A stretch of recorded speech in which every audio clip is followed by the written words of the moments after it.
So welcome to Catalysts of Change, where we ignite conversations for transformation. I am Alexia Cito, and I am so excited for our guest here today, Ramuel Villardo, who is known on IG as the Fighting Minister. Yep. Yeah. So I'm so excited to dive more into that. Thank you. And, we met years ago working with Covenant House because you're the spiritual advisor at Yes. Covenant House, which is the largest youth shelter here in Toronto. And you do amazing work with youth in the community. You're a dad. You have this career as an MMA fighter now for over a decade. Yeah. And, so today our topic of conversation is discipline, because you're somebody who exemplifies that, and might I say, in such a joyful and approachable way. It's like some people think of discipline as so serious and so hard. so hard, right? So hard. Yeah, but you have that representation of that softness of being vulnerable and being joyful and fun, but also super down to business and super serious and I think that's what a lot of the youth respect also about you, is you have that ability to really resonate and connect. So I guess I'm just really curious to start a little bit about how has discipline played a role in your life, in what it is that you do today and who you are. Oh, discipline is everything to me. It's something that I have to learn to embrace at a very early age. If not, I wouldn't be here today.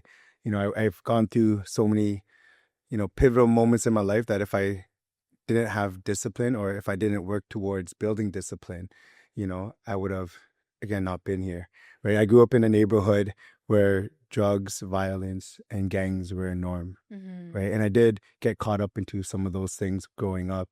But thankfully, I was, with in a loving family, right? Who loved me, who encouraged me, who reminded me that, Ram, this is not who you are. I don't think this is the potential that we see that you're meant to unlock, right? And so Muay Thai and faith were the two that really changed my life, and delving into those things built those disciplines, being able to acknowledge what I needed to do to change, to be able to accept it, and then be able to commit to it. And that's the beautiful thing about discipline, is that it enabled me to sustain myself, to keep me in the fight at all times, because, when life hits you harder, you need that discipline to keep you in that fight, right? And so I had to learn, the hard way, I would say. And here I am today, being able to, be who I am, as I am known as the Fighting Minister. Yeah. And you mentioned the Muay Thai and the faith, which I feel is represented so well in that name.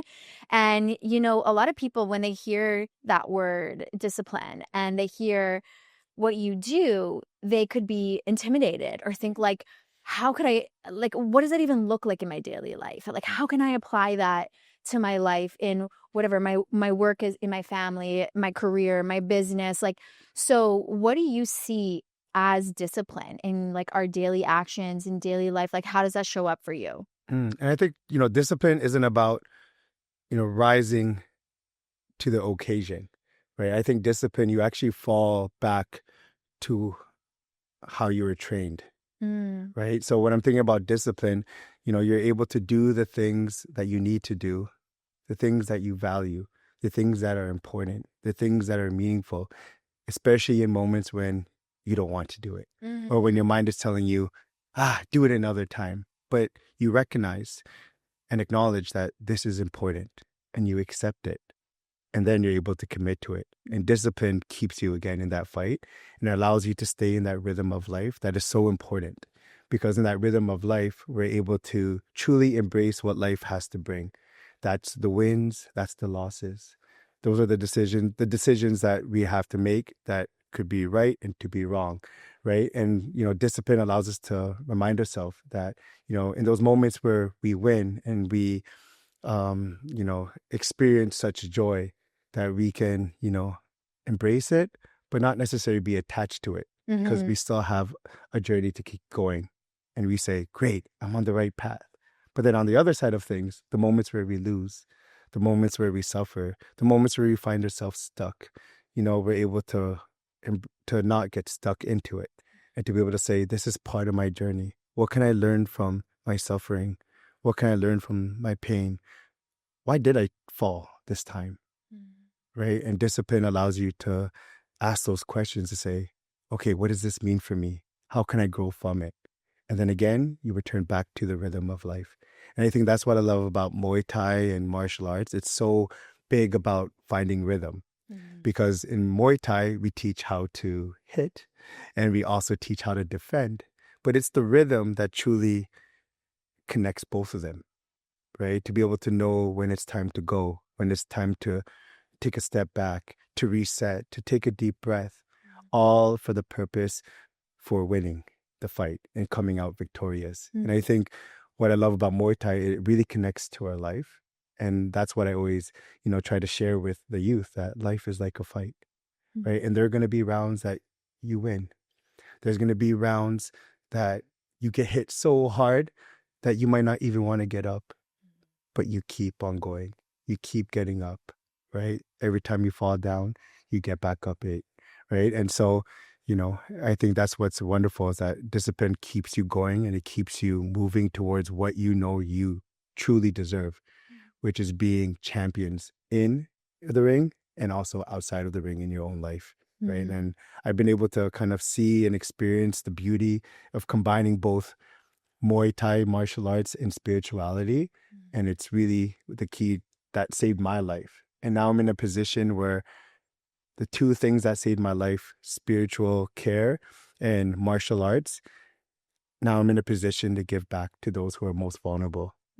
To the youth at the shelter who are navigating and experiencing homelessness, who are survivors of sex trafficking, who are facing so much complex layers of pain, right? Not only, again, are they, experiencing homelessness, they're facing addiction, they're facing brokenness. And so not only are their bodies bruised, right, but their souls are so hurt, right? And I see that because I remember being in that position.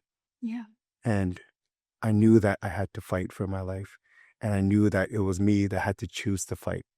And it was me that had to choose to get up every time I fell back down. Or when my mind was saying, Ram, just give up. There's no point. Just settle for what you have now. I'm like, no, there's something more. And now I've gotten to a point where I want to help others do the same. And I think that's the great thing about it, is to be able to inspire the next generation, especially through the life that I live.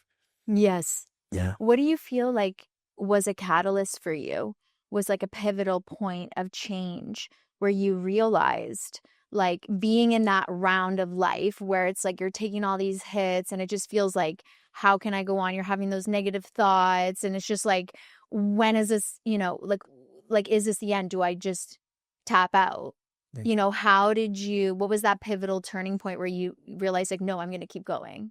Definitely my lived experience. In my 20s, to be honest, I experienced the most hardest times of my life. I call it the trifecta of suffering. At one point in my 20s, I was facing, possible criminal charges. At the same time, I was also facing civil charges. And also, I was also facing, I did a consumer proposal. So I actually had no credit. So I had no credit. I was facing criminal charges and I had also another civil lawsuit at one time. So, and it was so hard because I was like, whoa, like, how can I get out of this? Like, if I, get out of the criminal charges, but then I lose the civil, I'm done. If I lose the civil, if I win the civil but lose the criminal, I'm really done. Even if I beat the criminal in the civil, I have no credit. And in this world, you need credit, right? Especially with all the societal expectations. You need to have a house. You need to do this. You need good credit. It was weighing so heavily on me. And so I had nothing to kind of fall back on. But yet, thankfully, I had people in my life that reminded me that those things doesn't define who I am. And it didn't mean that like it was going to get easy. They told me straight up that you're going to have to fight, right? But this is not the end and this doesn't have to define you. But how amazing would it be if one day, you're able to triumph over tragedy? What would it look like? And I feel like right now, even in this moment, I'm like, damn, this is what it kind of looks like, right? Because I knew that I didn't give up. And it comes down to, you know, when I was actually at Covenant House, and I do have to share this because it is the pivotal part of my life. When I was 27, I was doing my master's program, facing all the trifecta, right? And it got to a point where I wanted to quit. I wrote a letter to my spiritual mother, Maria, who passed away 4 years ago. She was my supervisor for Covenant House. And, you know, it weighed so heavily. It's like, why would youth want to talk to me? Or I don't feel worthy of this. And I wrote a letter because if you ever met Maria, she's like very, very short and small, but I was so scared of her.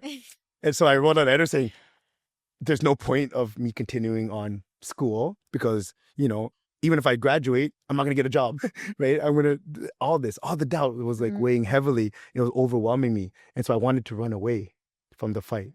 And so I wrote a letter pretty much saying I'm running away.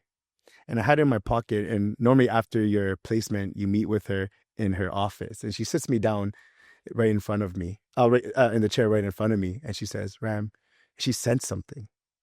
And she's like, Ram, you know I'm here for you. And she just held the space. Didn't say anything. My head, on the other hand, was like, say something, please, right? But she just held the space. And in that moment, I cried. I let it all out. I opened it up. I was sharing my fears, my sadness, you know, my suffering, my brokenness. And she was just listening to me. And I don't know how long I was in that room, but I walked out of that room with the letter still in my hand, with that letter still at my home. And I remember saying to myself in the sanctuary, this is what I want to do for other people. And, you know, looking back, you know, martial arts and Muay Thai, I'm so internally grateful. It taught me, you know, how to fight. It taught me how to show up for myself. It taught me the right, you know, mentality, you know, sharpening those important skills. But it was my growth in my spirituality and in my faith that really, you know, showed me the why, the meaning behind everything. And so I feel, you know, that discipline, you know, has to be intertwined with our own spiritual growth. It's so important because our discipline without spirituality would be more so just sheer willpower. But discipline with, you know, a strong growth in your spirituality will also give you that sense of meaning, that sense of purpose. So even in those moments where you start questioning things or when life hits you harder than your fist could ever hit, yeah, and when the mind becomes, you know, very impacted by negative thoughts, that even discipline is going to lean on that spirituality of yours, right? To say, hey, we got to keep going. You know what I mean? Yes, you're suffering, but there's something more to it, right? And so, you know, that's where I've kind of come to in my journey. And it's something that I want to show other people, right? That no matter what they go through in their life, whether it's addiction, anxiety, you know, depression, that they can fight. And it might take a few rounds. Yeah. Right? It might not happen overnight, but discipline keeps you in the fight. So even if it takes 1 round or 10 rounds, of course, we live in a world where we just want things to happen right away. But when it comes to fighting for our potential and fighting for our life and fighting for what we deserve, you know, it allows us to be patient. So all those things are so intertwined with discipline, and I can keep going on, but that's kind of like my life. Yeah, no, there is like so much in what you just shared, like so many dimensions to touch on. And I think one of the fundamental things that I'm getting from what you're saying, which is profound, actually, like really profound, is the almost what I would call like the yin yang, like the intertwining of the discipline and the faith, which is so fascinating because of your presence as this fighting minister, right? And what I also love is how you use the word spirituality, because I wonder about a lot of our listeners. People come from different faith backgrounds, different walks of life.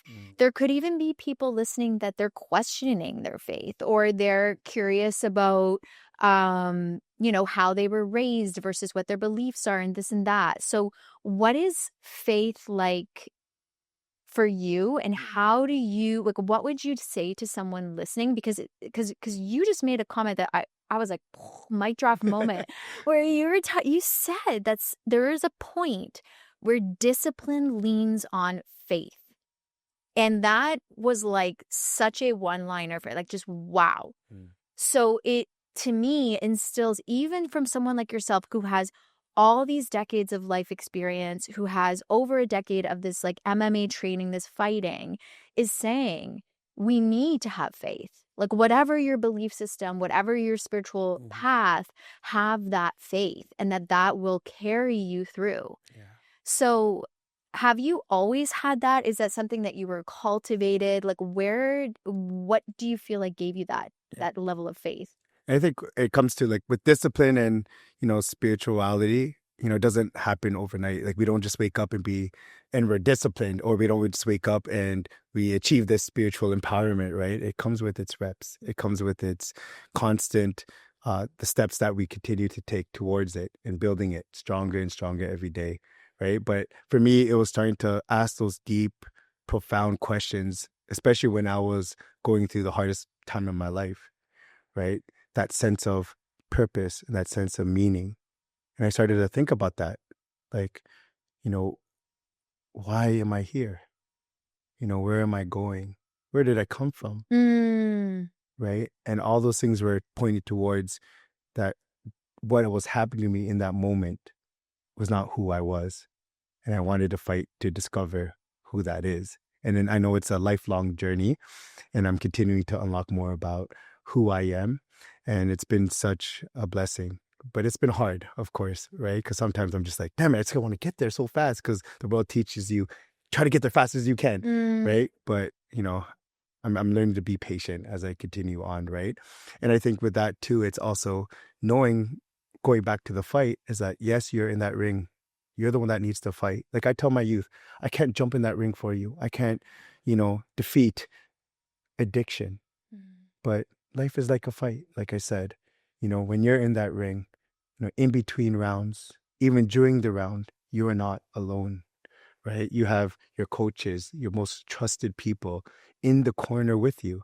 So between rounds, you can meet with them, to talk to them, to ask for guidance. And that works in the ring and also works outside in our own lives, right? To be able to say, wow, I just had a tough 3 rounds and it wasn't working. I feel like, I don't know, am I getting anywhere? And to be able to ask those questions and to be able to explore it. And then yet you show up for round 4, right? And it's so remarkable to see that. And I tell you that, I'm in your corner. And that's how I kind of see myself. I'm in the corner in the lives of our youth and anyone that entrusts me. And I take that as one of my utmost privileges and honors. And I just be able to see the champion within them being unlocked. It's because I always saw it within each and every one of them, right? And so, it's great to be able to see those moments when a youth finally achieves something, becomes a champion, what they're kind of fighting for. And I'm like, look at you now. Because remember that round where you almost gave up. Remember that round where you acknowledged that you had to seek support. Remember that round where you decided that, the biggest opponent was also your thoughts, right? All the things that you go through in the fight become so valuable and meaningful. And I think that's what is the power of discipline, that you're able to have also the courage to look not just at your wins and your successes, but also, the times where you fall, the times where you're hurt, the times where you're suffering, and be able to say, all right, how is this going to, change me for the better? And then again, like I said, back to the rhythm of life, you move forward. And discipline keeps you always in the fight, right? So with that being said, there are moments where you need to take a step back. You need to reset. You might need to take, a round off, but everything is done deliberately for the purposes of you staying in the fight, which is much more different than running away from a fight. Yes. Right. And you mentioned about the youth and how it feels to see someone who you helped support through that process. So I would love to hear if there's someone that comes to mind. The thing is I know you have worked with like thousands, Yeah. thousands of transformation stories. Like that's what's so wild is like this is your everyday. Yeah. Like every day you're transforming lives. But what is there a story that comes to mind of someone? Definitely. And I did ask him for permission if I could share this story. Yes. I always ask him, and his name is Rob. Oh. And before I start with that story, it's as much as it is a blessing to do the work that I do, it's also so hard. Yes. In my line of work, especially with youth, at risk, who are experiencing homelessness, who are survivors of sex trafficking, the reality is that we end up losing some of them too soon, right? Whether it's through suicide or through gang violence or through overdose, right? And a lot of my work is being able to, embrace all that as well. And that comes with the grief. Right. And so there's many times during my journey at Covenant House, and I've been there for 7 years, where I'm like, I don't know if I can do this anymore. The grief is so heavy.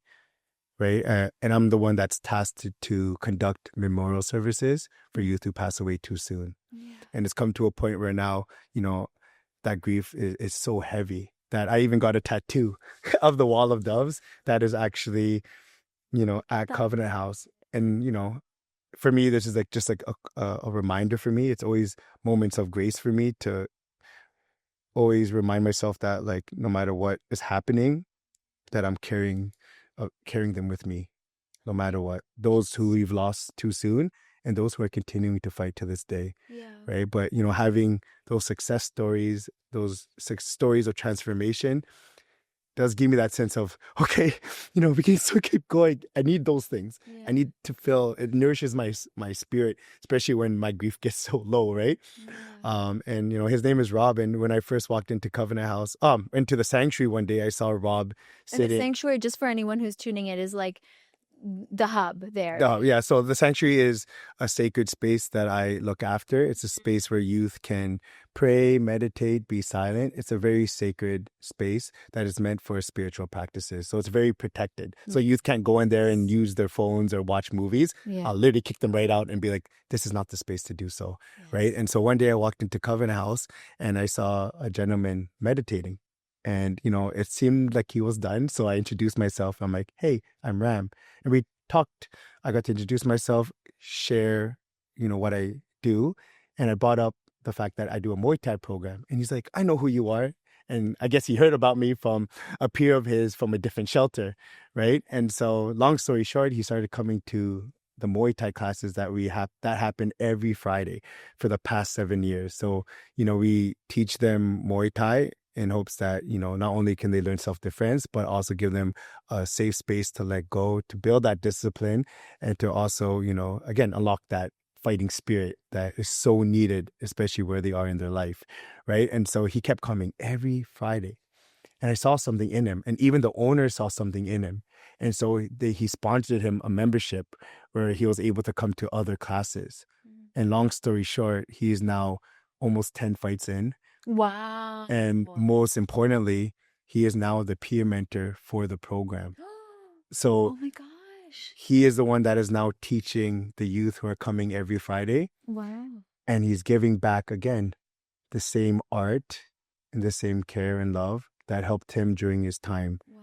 And now he's giving it to his peers. And I just sit back and just like, look at him now. Oh my God. Right.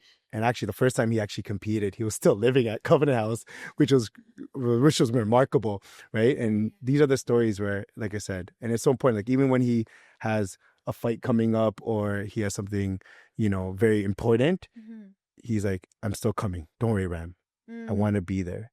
Right. And so for the peers to see that, it makes such a big change to be able to like, you live there. Wow. You're traveling every Friday like us. Yes. Right. And now you're doing this. Right. And I'm like, whoa. And it's so important because they get to kind of be inspired by that. Yes. And it doesn't have to be through Muay Thai. Maybe they could start asking themselves the questions that are important. Like, okay, if that was Muay Thai for Rob, maybe it's yoga for me, or meditation, or art, or music. Right. And they're able to kind of ignite their spirit in a meaningful way that allows them to find a spiritual practice that keeps them always in the fight as well too. That discipline to keep practicing is so important, right? Like for myself, it's easy for me to meditate and pray when life is good. Right. Right. But discipline, actually reminds me that I need to pray and meditate when life is hard. Yes. Right. It's easy to show up for training when I want to train, but it's not so easy when I don't want to, but I need to. So I'm going to show up nonetheless because I know that it's valuable for me. And so I try to, instill that in our youth to remind them, and to show them that no matter, again, what they're going through, that they are worthy of becoming a champion in their life. Right. And so as a mentor, as a coach, as a spiritual care advisor, I shared this recently, my hope is to, hold up the light long enough until they can see it for themselves. Yeah. Right. To see what I see in them all along, that champion within them. Well, you were like the ultimate example of a catalyst for change, because this story exemplifies that completely. Like you going through this whole journey and then being able to empower Rob. Yeah. And being able to show him the champion within him, that he can see that for himself. You guided that whole process. And now he is a catalyst for change. Like, he's out there doing it. Yeah. And it's like, this is exactly the way, it's like you said, hold that light. And it's such an inspiration for our listeners, for everyone watching, because it just reminds us, like, there's so many ways in our own life, like, we can be that light for others. We can be a change, no matter how big and grand, no matter how small. Yeah. Like you showed, even just transforming that one life. Now he's out in the world transforming the lives of others and empowered and living in this potential that maybe wasn't even in the awareness before. That's what it's all about. Yeah. So we would love to have Rob on. Yeah, I know he would. He'll definitely come. So, 100% he would. I've been diving because that's just like power. 100% he would. Yeah. Yeah. And I guess so here on Catalyst for Change, we love to end all of our episodes. Everyone has the same last question. Okay. You sort of alluded to something just now. You almost, a bit? Yeah, you kind of like already did it, but I'm going to ask it anyway, which is, if you could be a catalyst to inspire change in the world for something right now, what would that be? That's a deep, deep question. You know what I think, what I want to see in the world is for the world to reclaim once again the true meaning behind dignity, the dignity of the human spirit. Now, each and every one of us, I truly believe we're born with that. And if we're able to acknowledge that, we're able to accept that, again, we are always worthy of peace, love, and joy, right? And if we're able to accept that, we can then commit to that. So no matter what we go through in our life, we'll continue to show up and we'll continue to move forward in hopes that we continue to find who we truly are in this world, right? And I always say, true change comes from the inside out. And I think that's why I say, if the world can once again reclaim what dignity is all about, then each and every person will know and understand what I mean when change happens from the inside out. Because with that, you find meaning, you find purpose, and you start to feel everything that you do, and everything becomes meaningful, right? Even our sufferings, even those moments where we feel like, damn, this is hard. But I know this is part of the rhythm of life, and I can continue to move forward, right? Because for me, it's like people ask, Ram, why are you so joyful? Why are you so, do you ever get mad? And I'm like, ooh, let me tell you about a time where that's all I was. Right? But here I am today because I chose to accept that that's not who I was, right? And I committed to that change. And now here I am today to say that I triumphed over my anger. And that's my motto, triumph over tragedy. But it goes so much more deeper than that. And I think a big part of that is, again, like I said, for each person to acknowledge that within themselves, that you are truly beautiful, no matter what, right? And there's such value to that. Yeah. I couldn't think of a more beautiful way to end our episode today and leave all of our listeners and viewers with that message, to allow it to just sink in. And, often we wait for permission to be something or feel something. And what I love is you basically just gave us all permission to go deep and allow ourselves to feel that joy, and allow ourselves, like, even if we're in the darkest of places, that we're worthy of that. Yeah. We don't need to achieve anything or do anything, and no matter what we've done or who we've been in our life, no matter the mistakes we've made, we're all worthy of that. And that's so beautiful. Yeah. And sometimes we have to take a leap, right? Yeah. And if you don't mind if I share, Please, yeah. There's a song that actually changed my life. And it really resonates with me. Actually, in this moment, it's really just coming up. And I'm like, it's a song that really moved me and reminds me, of pretty much everything that we talked about. And it's hard. Like, I don't sing. I don't sing. And people think, like, I'm Filipino, I'm supposed to do karaoke. Right? But I don't know if I can say it for us today. Edit it out. No way. But it says, it's like, I don't want to hear anymore. Teach me to listen. I don't want to see anymore. Give me a vision that you could take this heart to be set apart. I don't need to recognize the man in the mirror. I don't need to change who I am for something familiar. I can't stay the same. I want to be different. I want to be changed to all that is gone, and all that remains is a fire so bright the whole world can see that there's something different. I want to be different in me. All right? And it ends, there's this particular line that really moved me again. And it says, I don't want to spend my life stuck in a pattern. I don't want to gain this world and lose what matters. So I'm giving up everything because I want to be different and I want to be changed. And I think that really, that's a song that changed my life. And it really connected, again, my two passions for martial arts and spiritual care, because it taught me that, yeah, I'm going to need to fight, but I know I'm going to be anchored in my faith and spirituality. So that's it. We're not editing that out. No. Can you auto-tune that? Auto-tune. Oh, yeah, I think we're done.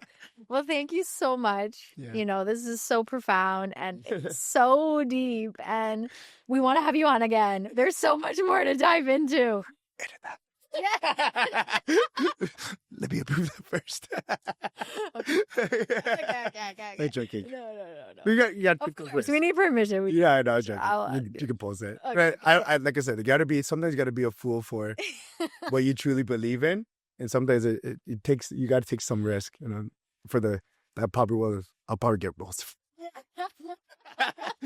It's all good. I love it. Okay. Yeah. Well, thank you. Keep on fighting.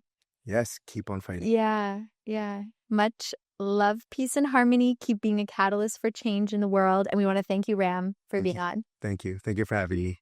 Blessings. Blessings.